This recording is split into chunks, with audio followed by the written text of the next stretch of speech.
Mga kahops, isang mabigat na balita ang yumanig ngayon sa Philippine basketball scene. Posibleng hindi na natin muling makita sa PBA si TNT import na Bol Bol matapos ang nangyaring injury niya sa Game 3 ng semifinals kontra Meralco.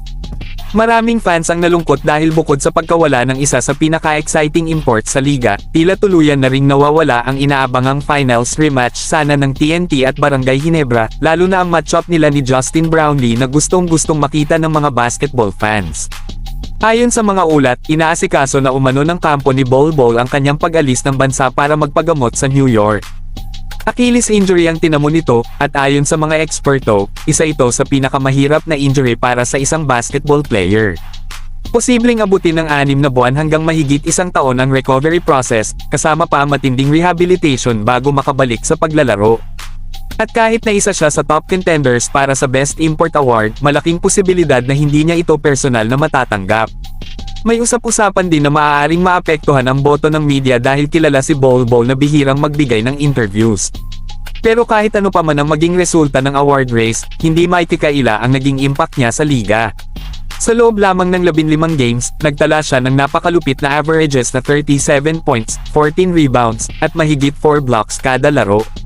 Dominante siya sa magkabilang dulo ng court, at para sa maraming fans, isa siya sa pinaka-skilled at pinaka-unique na import na nasal ayan sa kasaysayan ng PBA. Samantala, naging usap-usapan din online ang naging paglabas niya sa court matapos ma-injure. Napansin kasi ng ilang foreign basketball fans na binubuhat lamang siya ng teammates niya papunta sa dugout, dahilan para batikusin nila ang PBA at tanungin kung bakit walang stretcher o wheelchair na agad ginamit.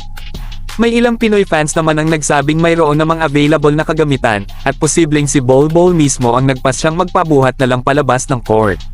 Habang abala ang TNT sa pag-move forward, marami rin ang nagulat sa naging desisyon ng koponan sa pagpili ng kapalit na import. Akala ng karamihan ay dating NBA players ang kukunin nila, pero sa huli ay kinumpirma nilang si Malik Daif ang magiging bagong reinforcement ng team. Ayon sa reports, umatras umano ang ibang target imports dahil nakita nilang mataas ang risk pero mababa ang reward sa pagpasok sa PBA. Ngayon, malaking tanong kung kakayanin bang punan ni Malik Daif ang napakalaking iniwang puwang ni Bol Bol habang papalapit ang pinaka-importanteng bahagi ng conference. At mga kahops, dito muna tayo magtatapos.